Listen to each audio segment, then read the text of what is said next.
This is part 5 on reading on the Banks of Plum Creek. If you hadn't read part 1, 2, 3, or 4, go ahead and listen to my audiobook or my read aloud. And we're going to go ahead and read Deepwater, which is chapter 4. So we're going to be on chapter 4, guys. So let's go and get started. Deepwater. In the dugout, Laura and Mary took off all their clothes, and over their bare skins they put on old patched dresses. Ma tied on her sunbonnet, Pa took Carrie on his arms, and they all set out. They went past the cattle pat and the rushes, past the willow valley and the plum thickets. They went down a steep, grassy bank, and then across a level place where the grass was almost tall and coarse. They passed a high, almost straight-up wall of earth where no grass grew. "What is that, Pa?" Laura asked, and Pa said, "That is a tableland, Laura." He pushed on through the thick, tall grass, making a path for Laura and Mary and Ma. Suddenly they came out of the high grass, and the creek was there. It ran twinkling over white gravel into a wide pool curved against a low bank where the grass was short. Tall willows stood up on the other side of the pool. Flat on the water lay every green leaf fluttering. Ma sat on the grassy bank and kept Carrie with her, while Laura and Mary waded into the pool. "Stay near the edge, girls," Ma told them. "Don't go in where it's deep."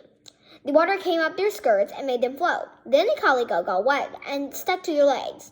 Laura went in deeper and deeper. The water came up and up, almost to her waist. She squatted down and it came to her chin. Everything was watery, cool, and unsteady. Laura felt very light. Her feet were so light that they almost lifted off the creek bottom. She hopped and splashed with her arms. "Ooh, Laura, don't," Mary cried. "Don't go any farther, Laura," said Ma.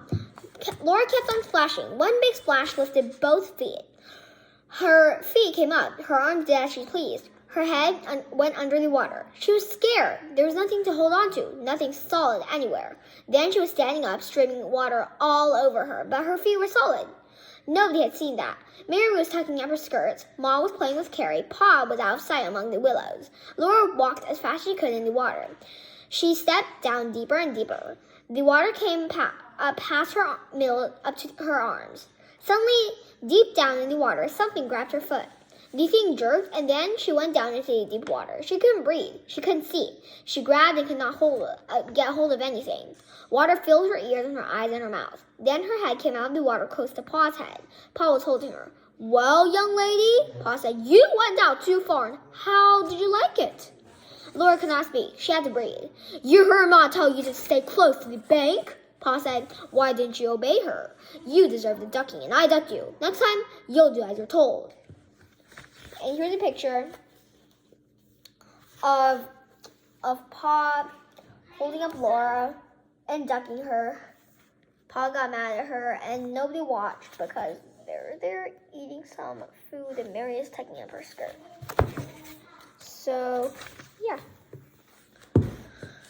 Yes, Pa, Laura sputtered. "Oh, Pa, please do it again." Pa said, "Well, all." Then his great laughter ran among the willows.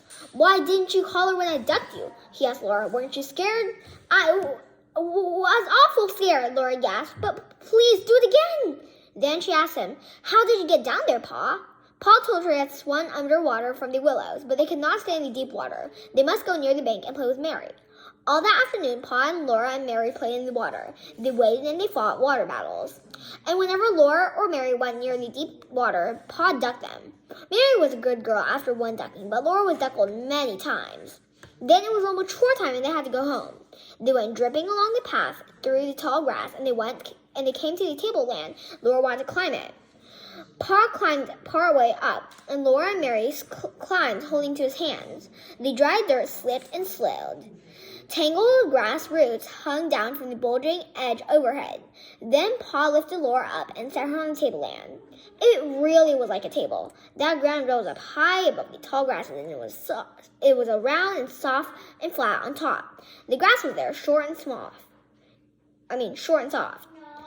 Pa and Laura and Mary stood up on top of that tableland and looked over the grass tops and the ground and the pool to the prairie beyond. They looked all around at the prairie stretching to the rim of the sky.